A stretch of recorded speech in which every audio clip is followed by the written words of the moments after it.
বর্তমানে সবচেয়ে জনপ্রিয় দুটি মোবাইল ব্যাংকিং হচ্ছে বিকাশ এবং নগদ।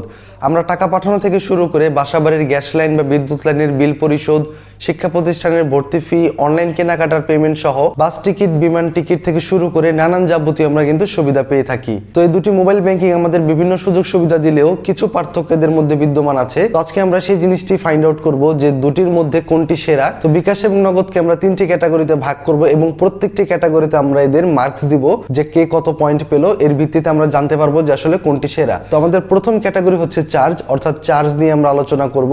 তো দ্বিতীয়তে রেখেছি আমরা সেবা, অর্থাৎ বিকাশ অ্যাপ বা নগদ অ্যাপের মাধ্যমে আমরা কি কি সেবা নিতে পারবো সেই বিষয়গুলো। এবং 3 নম্বরে রেখেছি আমরা এদের কাস্টমার কেয়ারের যে সহায়তা, অর্থাৎ এখানে কিন্তু আমরা যেহেতু আর্থিক লেনদেন করছি, আমাদের যে কোনো সময় যে কোনো দরকার পড়তে পারে বা কোনো ভুল ত্রুটি হয়ে গেলে কাস্টমার কেয়ার থেকে আমরা কি সাপোর্ট পাবো বা কার থেকে বেটার সাপোর্ট পাই সেই বিষয় নিয়েই। তো সবার প্রথমে আমরা চার্জ নিয়ে আলোচনা করি। প্রথমে চলে আসছে বিকাশের কাছে। তো প্রথমে চলে আসি আমি টাকা ট্রান্সফারের ক্ষেত্রে, অর্থাৎ আমার বিকাশ অ্যাকাউন্ট থেকে যদি আমি আরেকজনের বিকাশ অ্যাকাউন্টে টাকা পাঠাতে চাই, সেক্ষেত্রে কিন্তু আমাকে 10 টাকা চার্জ দিতে হচ্ছে। অর্থাৎ আমি যে কোনো অ্যামাউন্টই পাঠাই আমাকে কিন্তু 10 টাকা চার্জ দিতে হচ্ছে। তবে এই ক্ষেত্রে বিকাশ অ্যাপে প্রিয় নাম্বার নামে একটি অপশন আছে, যেখানে আপনি 5টা নাম্বার প্রিয় নাম্বার করতে পারবেন এবং সেই নাম্বারগুলোতে আপনি চার্জ ছাড়াই টাকা পাঠাতে পারবেন, তবে সেটা 25,000 টাকা পর্যন্ত। অন্যদিকে নগদ অ্যাপের মাধ্যমে কিন্তু আপনি একদম ফ্রি টাকা ট্রান্সফার করতে পারছেন আপনার অ্যাকাউন্ট থেকে আরেক অ্যাকাউন্টে। তবে আপনি যদি *167# ডায়াল করে টাকা ট্রান্সফার করেন, অর্থাৎ আপনি নগদ অ্যাপ ছাড়া আপনি *167# ডায়াল করে টাকা ট্রান্সফার করেন, সেক্ষেত্রে কিন্তু আপনার 5 টাকা চার্জ কেটে নিবে। তো এবার চলে আসি আমরা ক্যাশ আউট অপশনে। আমরা বিকাশে যদি ক্যাশ আউট করতে চাই, সেক্ষেত্রে আমাদের যদি অ্যাপ না থাকে, অর্থাৎ আমরা যদি *247# ডায়াল করে ক্যাশ আউট করি, সেক্ষেত্রে কিন্তু আমাদের 18 টাকা 50 পয়সা কাটবে প্রতি হাজারে। আমাদের যাদের মোবাইলে অ্যাপ নেই বা যারা বাটন মোবাইল ইউজ করে, সেক্ষেত্রে তাদের কিন্তু *247# ডায়াল করে ক্যাশ আউট করতে হবে। তো সেক্ষেত্রে কিন্তু আমাদের 18 টাকা 50 পয়সা কাটবে। এবং আমরা যখন বিকাশে অ্যাপের মাধ্যমে ক্যাশ আউট করবো, তখনই কিন্তু আমাদের 18 টাকা 50 পয়সা করে প্রতি হাজারে কাটবে। তবে বিকাশ অ্যাপ আপনাকে অফার করছে আপনি যে কোনো 2টি নাম্বার প্রিয় এজেন্ট করতে পারবেন এবং সেই এজেন্টের দোকানে গিয়ে আপনি 25,000 অর্থাৎ টোটাল 50,000 টাকা আপনি 14 টাকা 90 পয়সা রেটে আপনি ক্যাশ আউট করতে পারবেন। আর নগদের ক্ষেত্রে আপনি যদি *167# ডায়াল করেন, সেক্ষেত্রে কিন্তু আপনার 15 টাকা চার্জ কাটবে, অর্থাৎ আপনার প্রতি হাজারে 15 টাকা করে চার্জ কাটবে। আর আপনি যদি নগদ অ্যাপের মাধ্যমে ক্যাশ আউট করেন, সেক্ষেত্রে আপনি 12 টাকা 50 পয়সা রেটে ক্যাশ আউট করতে পারবেন।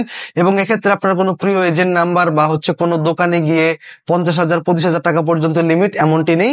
যখন খুশি যে কোনো দোকানে গিয়ে কিন্তু আপনি অ্যাপের মাধ্যমে 12 টাকা 50 পয়সা রেটে ক্যাশ আউট করতে পারবেন। এরপর আরেকটি যে বিশেষ সুবিধা, সেটি হচ্ছে আমাদের অনেক সময় কিন্তু বিকাশে অ্যাভেলেবল ব্যালেন্স রেখে দেই বা নগদে আমরা অ্যাভেলেবল ব্যালেন্স রেখে দিই, হয়তো বা 5,000 10,000 2,000 1,000 যাই হোক, আমরা হয়তো বা ব্যবহার করি না, বিকাশে রেখে দেই। সেক্ষেত্রে বিকাশে কিন্তু কোনো রকম ইন্টারেস্ট দিচ্ছে না। তবে নগদে যদি আপনার টাকা পড়ে থাকে, অর্থাৎ আপনি 5,000 10,000 যাই রেখে দিচ্ছেন, সেটা কিন্তু আপনার মাস শেষে একটা টোটাল একটা কিন্তু ইন্টারেস্ট আসে। তবে এটা কিন্তু অবশ্যই নগদের রেগুলার অ্যাকাউন্ট হতে হবে। আপনি যদি নগদের ইসলামিক অ্যাকাউন্ট করেন, সেক্ষেত্রে কিন্তু আপনি প্রফিটটা পাবেন না। তো মোট কথা হচ্ছে, আপনি যদি নগদ বা বিকাশে টাকা রেখে দেন, সেক্ষেত্রে আপনার বিকাশে কিন্তু কোনো ইন্টারেস্ট আসছে না, তবে নগদে কিন্তু আপনার সেই ব্যালেন্সের উপর একটা আপনাকে মাস শেষে প্রফিট দিচ্ছে। তো এবার চলে আসি আমরা সেকেন্ড ক্যাটাগরিতে, অর্থাৎ আমরা কি কি সেবা নিতে পারছি তাদের থেকে। প্রথমেই বিকাশের কাছে চলে আসি।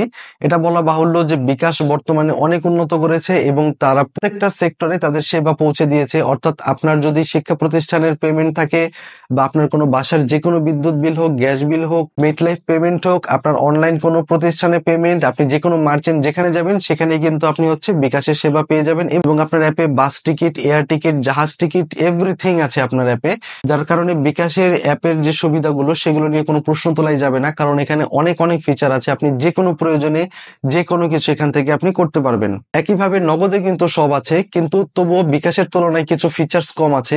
যেমন বিকাশে আপনি বিদ্যুৎ বিলের সবগুলো বিলার পেয়ে যাচ্ছেন, গ্যাস বিলের সবগুলো বিলার পেয়ে যাচ্ছেন, কিন্তু নগদে কিন্তু আপনি এখন অনেকগুলো বিলার পাচ্ছেন না। ধরুন আপনি এমন একটা জায়গায় পেমেন্ট দিবেন, সেই পেমেন্টটা নগদ অ্যাপে কিন্তু আপনি পাচ্ছেন না, কিন্তু বিকাশে কিন্তু আপনি অবশ্যই পেয়ে যাচ্ছেন।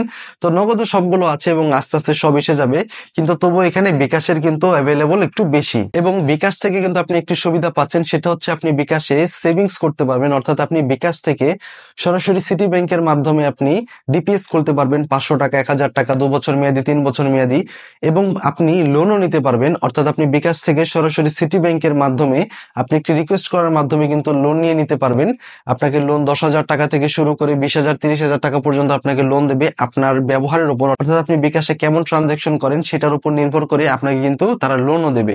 কিন্তু নগদে কিন্তু আপনি সেভিংস বা লোন এই কোনো সুবিধাটি পাচ্ছেন না। এরপর চলে আসি আমরা তৃতীয় ক্যাটাগরি নিয়ে, অর্থাৎ আমাদের বিকাশের যে হেল্পলাইন বা নগদের হেল্পলাইন সেটা নিয়ে। আমরা অনেক সময় ভুল নাম্বারে টাকা পাঠিয়ে ফেলি, বা কোনো বিল দিয়েছি সেটা টাকা কেটে নিয়েছে কিন্তু এখনো বিল পরিশোধ হয়নি, ইত্যাদি জাতীয় নানান প্রবলেম হয়ে থাকে। তো সেক্ষেত্রে আমরা কিন্তু কাস্টমার কেয়ারে যোগাযোগ করি। এক্ষেত্রে যখনই বিকাশের কাস্টমার কেয়ারে যোগাযোগ হয়, সেখানে কিন্তু 1 মিনিটের মধ্যেই তাদের সাথে কানেক্ট হয়ে যায় এবং তাদের সাথে একটি কথা বলে দ্রুত সমাধান পাওয়া যায়। তবে নগদেও দ্রুত সমাধান পাওয়া যায় এবং কাস্টমার কেয়ারের লোকের সাথে কানেক্ট হওয়া যায়। তবে নগদের কাস্টমার কেয়ারে কল করার পর অনেকক্ষণ লাইনে থাকতে হয় এবং একজন কাস্টমার কেয়ারের প্রতিনিধি আমাদের যে কলটা রিসিভ করবে সেজন্য আমাদের অনেকক্ষণ ওয়েটিং করতে হয়। দেখা যায় কখনো 3-4 মিনিট থেকে 5 মিনিট ওয়েট করতে হয়, তারপর তাদের সাথে গিয়ে কলটা কানেক্ট হয়। তো এই ক্ষেত্রে আমি আশা করব নগদ এটা দ্রুত সমাধান করে ফেলবে। তাছাড়া বিভিন্ন অফারের ক্ষেত্রে কিন্তু নগদ এখন বেশি অফার দেয়। বিভিন্ন বিল পরিশোধ করার পরে কিন্তু নগদে দেখা যায় ক্যাশব্যাক চলে আসে, বা বিভিন্ন অনলাইন কেনাকাটায়, অফলাইন কেনাকাটায় বিভিন্ন শোরুমে কিন্তু নগদ এখন খুব অফার দিচ্ছে।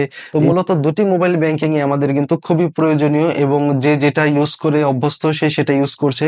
কিন্তু তারপর আজকের বিষয়টি তুলে ধরা যে কোনটি আমাদের জন্য আসলে বেশি সুবিধাজনক বা কোনটিতে আসলে চার্জ। যারা শুধুমাত্র চার্জ হিসেবে ব্যবহার করেন, যে শুধুমাত্র আপনি টাকা পাঠাবেন, টাকা উঠাবেন, তো সেক্ষেত্রে কিন্তু নগদ অবশ্যই আপনাকে সুবিধা দিচ্ছে বেশি। এক্ষেত্রে অনেকে আছে যারা বিভিন্ন ফিচার ইউজ করে, সেক্ষেত্রে কিন্তু বিকাশের ফিচার গুলো বেশি। এবং নগদ এবং বিকাশ দুটির এজেন্ট পয়েন্ট গুলো, অর্থাৎ এদের যে দোকানের যে এজেন্ট পয়েন্ট গুলো, সেগুলো নিয়ে কিন্তু কোনো সন্দেহ নেই, কারণ আপনি বাসা থেকে নিচে নামলেই আপনি এদের যে কোনো একটি পেয়ে যাবেন। এমন নয় যে আপনি বিকাশের এজেন্ট পাচ্ছেন কিন্তু নগদের এজেন্ট আপনি পাচ্ছেন না, হয়তো আপনাকে আরেক জায়গায় যেতে হচ্ছে, এমনটি কিন্তু নয়। দুটি আপনাকে পর্যাপ্ত পরিমাণ আপনাদের আশেপাশে ছড়িয়ে আছে। তো যার কারণে দুটি ব্যবহারে কোনো সমস্যা হয় না। অন্যান্য কিছু মোবাইল ব্যাংকিং সার্ভিস আছে যেগুলো কিন্তু সেবা নিতে গেলে আমাদের এক মহল্লা থেকে এক সময় আরেক মহল্লায় চলে যেতে হয়, কিন্তু নগদ এবং বিকাশের ক্ষেত্রে কিন্তু এমন নয়। ম্যাক্সিমাম গ্রাহকেরই কিন্তু এখন দুটি অ্যাকাউন্টই আছে, অর্থাৎ একটি নগদ এবং একটি বিকাশ। তো মূলত এই ছিল আলোচনা। আশা করি বুঝতে পেরেছেন যে কোনটি আপনাদের জন্য বেশি সুইটেবল। তো আমার চ্যানেলে কিন্তু বিভিন্ন প্রয়োজনীয় ভিডিও দেওয়া আছে, এনআইডি সংক্রান্ত, পাসপোর্ট সংক্রান্ত, ভিসা সংক্রান্ত থেকে শুরু করে অনলাইনের যাবতীয় কাজ। তো চাইলে চ্যানেলটিকে সাবস্ক্রাইব করে রাখতে পারেন। দেখা হবে নতুন কোনো ভিডিওতে। ততক্ষণ ভালো থাকুন। ধন্যবাদ।